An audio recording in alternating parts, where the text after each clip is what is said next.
नमस्कार मंडळी, कसे आहात सगळे। आज मी आले होते मकर संक्रांतीच्या कार्यक्रमाला आणि ही आहे नीता, आजच्या कार्यक्रमाची होस्ट आणि माझी दोस्त। तुम्ही बघू शकता खूप सुंदर असं डेकोरेशन तिने आज मकर संक्रांतीसाठी केलेलं आहे आणि माझ्या सगळ्या मैत्रिणी एक एक करून जमा झाल्या आणि सगळ्या मैत्रिणी एकत्र झाल्यावर गप्पांचा फळ तर हा रंगणारच। सो आम्ही खूप मस्तपैकी गप्पा केल्या आणि सगळ्यांनी खूप एन्जॉय केला।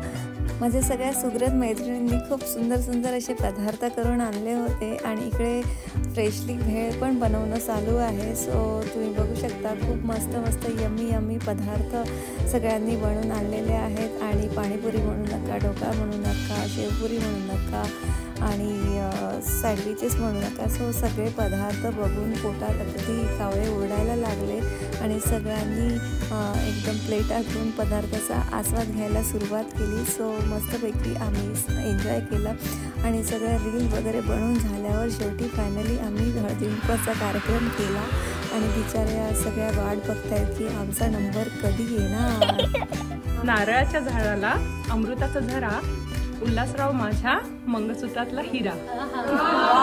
तो नीताने खूप सुंदर असा उखाणा घेतला। तुम्हाला हा कार्यक्रम कसा वाटला मला नक्की कळवा। Thank you for watching.